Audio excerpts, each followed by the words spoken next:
Good morning, and welcome to the panel, What Policymakers and Funders Can Accomplish Together for Civics. Our charge this morning is to share perspectives on why philanthropy has a role in civic education, what funders and policymakers can achieve together, and how these public-private partnerships can work. My name is Kristen Cambell, and I have the honor of leading PACE, Philanthropy for Active Civic Engagement, which is a philanthropic laboratory for foundations and funders seeking to maximize the impact that they want to have on democracy and civic life broadly defined. I'm joined today by my friends and colleagues, Celine Coggins, Executive Director of Grantmakers for Education, Debi Ghate, Vice President of Strategy and Programs at the Philanthropy Roundtable, and Dane Linn, Vice President of Immigration, Workforce, and Education at the Business Roundtable. More information on each of us is in your online programs.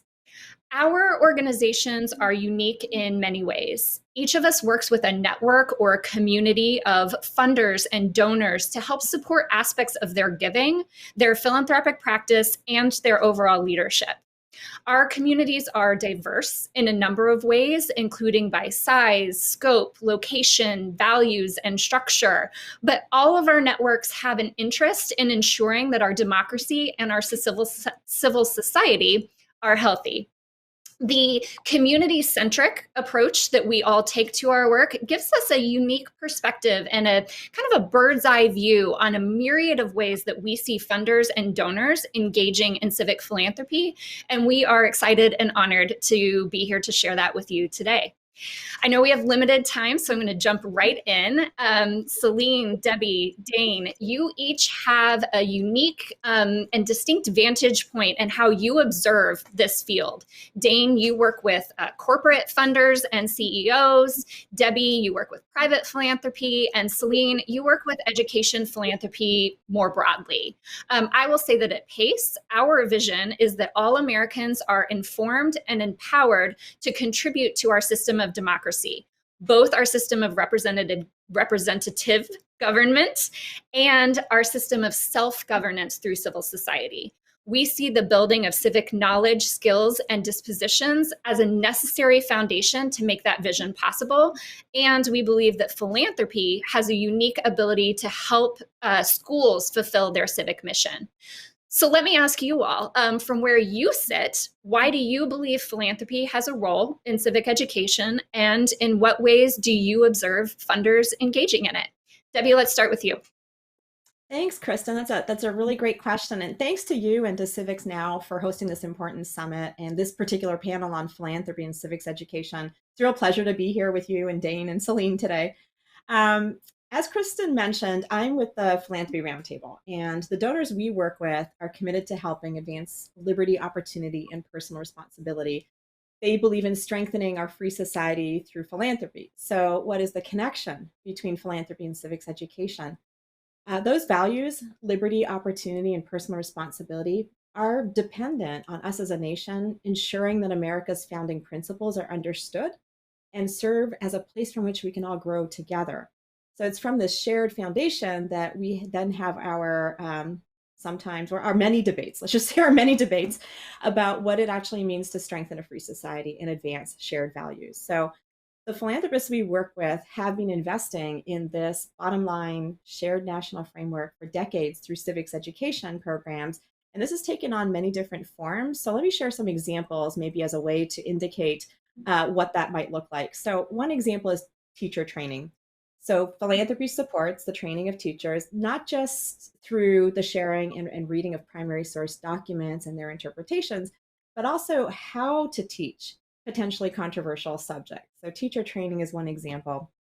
Student education through programs inside and outside of the classroom that teach history behind our civics framework and our virtues. And thanks to the generosity of funders, students learn the complex and rich, long-standing debates behind today's debates. And so that's another way that philanthropy is engaged in civics education. There are even some programs that funders are supporting that involve the whole family, with parents supplementing their own knowledge and bringing civics into the home. And then there are also some very specific kinds of programs. Philanthropy supports helping bring students to visit the sites where important historical events take place. And there's nothing more entertaining and inspiring than watching students engage with, historical enactors, asking Thomas Jefferson, the tough questions, for example. So those are some of the ways that philanthropy and civics education have intersected and why philanthropy is important in this whole area. Now, many of the Great. programs I mentioned focus on engaging the young people who may feel as though they have the least reasons to be engaged civically. So, for example, the last foundation I worked at had an amazing program where foster youth were introduced to the concepts in the Bill of Rights.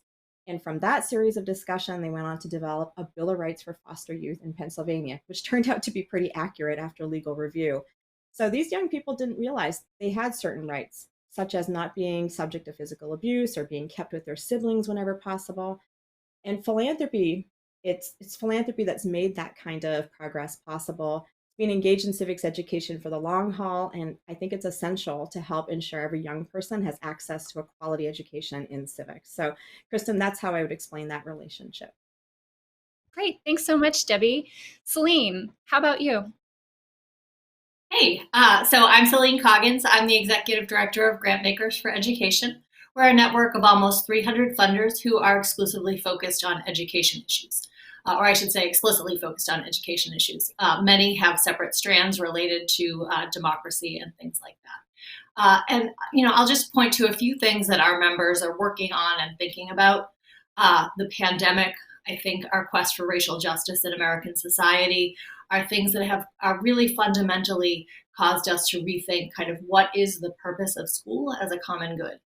And there are some things that are on the table that I think philanthropy is leading the way in thinking through. One is just we had kind of over the course of the past 10 years or so really narrowed the curriculum and focused on math and literacy. I think many of our members are saying we actually need to explicitly teach civics and make sure it's taught with thought to diverse perspectives. Another thing that is really important to our members, we recently did a survey that says, what's your vision for the next stage of education philanthropy? Racial justice came up as the #1 priority among our members. And so that really integrates tightly with civic society. And then the last is we have very active members thinking through these questions of how do we blend in school time and out of school time. The pandemic has really allowed us to rethink all of the time of the day as learning time.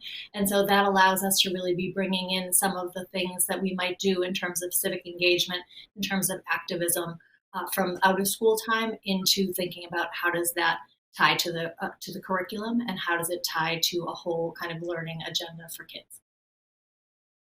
Great. Thanks so much, Celine. Dane, how about you? From where you sit in corporate world, how do you see folks engaging in this?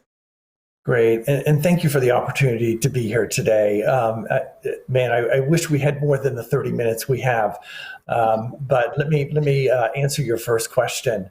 And I'm going to open the lens a little bit wider because the BRT, which is an organization of CEOs representing Fortune 300 in the country, there are a number of issues that we focus on.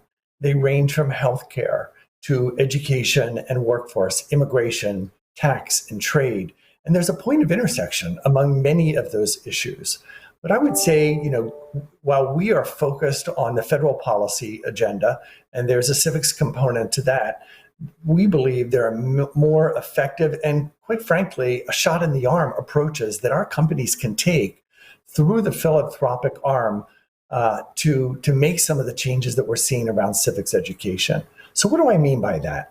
I think one of the ways what we've learned over the past year plus at BRT through some of the recommendations we released around racial equity and justice is, yes, that comes in the form of the digital divide, which is not completely disconnected to the issues around civics. And how do we close that digital divide so individuals not just have access to Wi-Fi, but they have access to the information that makes them understand and appreciate and play an active role in our civic society.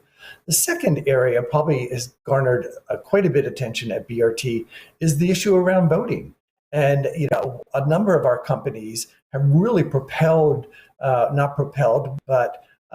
increased, ramped up their focus on educating individuals in the communities in which they have a presence. Their own employees on the responsibility that we have as Americans to play an active role that goes well beyond going to the ballot box on election day.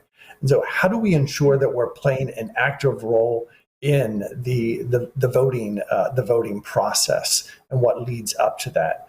That's just one example, but I think there are opportunities for both corporate philanthropy, nonprofit philanthropy, and local and state governments to work more closely together. Because I think if we operate individually and not in partnership to educate our youth on some of the issues around the civic society, we're going to miss the boat. So let me stop there. Look forward to some additional questions.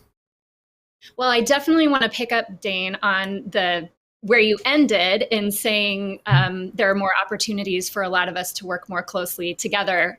So teeing up that will be my next question. But one thing that I'm hearing in all three of you and your responses is that you really see the purpose of education and civic education being education for life. It perhaps is education for college, to prepare for college, and also to prepare for career, but also to prepare for what it means to be a citizen in our form of representative democracy. So I'm hearing that as a theme between all three of you. But Dane, let's go back to where you just talked about opportunities to work together. Often people think about foundations and funders as being resource providers, which is certainly true, but we all know that foundations, funders, and donors have more to bring to bear than just their financial resources. Can we talk a little bit about why public-private partnerships are an important tool, and perhaps how you've seen them achieved, especially related to advancing policy? How can foundations and funders bring their other assets and leadership to the table? Celine, let's start with you this time. Well, I think, funders have a great kind of power to convene. They also have the ability to get things off the ground, new advocacy initiatives. So prior to my time at Grantmakers for Education, I founded and ran a national nonprofit that was focused on teachers and teacher advocacy. And it could have never gotten off the ground without philanthropic support. It was kind of, teachers had to pay into their unions. This was different from unions. And so, the only mechanism to get this voice of kind of the incoming generation of teachers, a new voice in teaching, off the ground was through the support of philanthropy, allowing for that kind of organizing. Great. Thanks, Celine. Debi, can you talk a little bit about that as well? And also, Celine touched on the early stage. We know that there's a spectrum of what these partnerships look like. Can you talk about the sequencing and how that tends to play out? Sure, I'd be happy to, Kristen. So as I'm sure we're going to talk a lot about at this summit, there really are two stages to the policy work. There's the hard work of enacting the right policies and getting the consensus needed to get those into place. But there's the sometimes even harder work of actually rolling out and implementing policies, goals, and intentions on the ground, right? So let me share two examples that I think, hit those two kinds of partnerships. We do have some case studies that we are sharing, and Kristen, I know you're going to mention something about that. But one of the case studies we shared is a Florida example where 2 funders and 3 organizations worked together with the governor and the state's Department of Education to bring high quality, well-tested teacher training in civics education to a state that has some very diverse populations and school districts. And in an important way, this particular policy change started from the bottom up, by looking where teachers were indicating that demand, seeing what programs were working, and then finding a way to bring all the players together. And then by telling the state agencies and administration that this combination of programming, dollars, and outcomes would help advance civic education goals in that state. So I hope you'll read the case study for more detail and see how that model might be replicated in other states, and how and conversations are underway in other states to do that. The second example builds on the Massachusetts case study that's also available in that packet. And thanks to Kristen's team at PACE for hosting those on their website. Really appreciate it. It turned out they're really great. I hope everyone reads them. So once Massachusetts implemented mandatory civics education at the grade 8 level, and the case study gives the story about how that happened, the question about how to actually translate this into civics education in the classroom came next, right? And at that time, I was working at a private family foundation that had a strong interest in civics education, but had ties to Massachusetts too. So as Celine mentioned, bringing people together is something that funders can do. And our starting point was to bring together the great people we already knew working on civics education and help prepare the teachers who were now given this important charge. But these people had the content, but how to reach the teachers. And so thanks to our board's relationships in the community, we were able to partner with one of the teachers' colleges, which wanted to be a hub for the training. So they not only had access to alumni, but to other teachers, and they were very motivated to become the place that would help carry out this new policy requirement well. So the result was a new in-person teacher training customized for Massachusetts, and it's managed to continue in spite of COVID. Separately, the same conditions also came together in California, and another foundation in California was able to sponsor a similar kind of training. So policy development and then policy implementation and all the collaborations that it takes to make it all work at both ends. And if anyone wants to talk about their particular state, hopefully there'll be a way to get in touch. Absolutely. Dane, one of the things that I know private foundations often struggle with is the restrictions that they have on how close they can get to policy, things like that. How is that, if it is different in the corporate space, how is it different? Can you talk about how corporations and corporate philanthropy can engage differently in this work than perhaps private and 501c3 organizations can? Well, I think there are three words that come to mind. One is scale. And I think the opportunity for corporate philanthropy is to engage directly with the state actors, the federal policy actors, state policy actors, to help think about how do those investments that are being seeded by private philanthropy, how do we clearly articulate at the outset that one of the goals is not just to seed new projects, new ideas, new initiatives, but the goal of that giving is to actually directly influence how state dollars, how federal dollars actually get used, so the rate of change can happen much more quickly. That it's not just an effort in Dubuque, Iowa, where we're focused in the K-12 system, but it's something that we can grow exponentially at a rate that may not be able to happen with state or federal government acting independent of the corporate philanthropic community. So I think, quite frankly, flexing our muscle a little bit about how the intent of this giving is really to have more transformational change that affects more students, and particularly students of color and from disadvantaged communities and backgrounds. And so we don't have that line in the sand as much as those in the nonprofit community. Granted, I think we have to still be careful, but it's critically important that we take advantage of the mechanisms we have in place that others don't. The last point I want to make is I think we can be much more, and I actually think our companies and the philanthropic arm of those companies are much more aggressive on sustainability. So while there may be philanthropic giving toward a specific effort, how do we ensure that the way a state uses existing resources, or the federal government uses existing resources, are actually are changing the way in which dollars are getting spent? The philanthropic giving doesn't go on in perpetuity.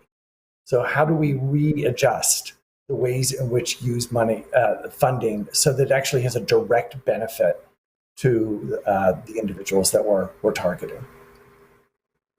I have so many follow-up questions for each of you. And unfortunately, if you can believe it, we are almost out of time already. So I want to leave our audience with some practical and tangible tips about how they might approach this work in their own states. Debi, thanks for mentioning we did put together some interviews and case studies to complement this panel, which are available in the resource page for the Summit homepage, and PACE will be hosting those on our website long-term as well. There's There's an interview with the Lumina Foundation, and there's an interview about their work in Indiana. And there's also one with the Jack Miller Family Foundation and the Marcus Foundation about their work in Florida, which Debi referenced. So we hope that you'll check those out and help us continue the conversation there. But to wrap us out, can you each give me 30 seconds of your best piece of advice for people that want to engage with the philanthropic community around these resources, whether it's a policymaker, a student, an educator, a parent? If they want to get involved with their funding community to support civic education, what advice would you give them? Dane, let's start with you this time.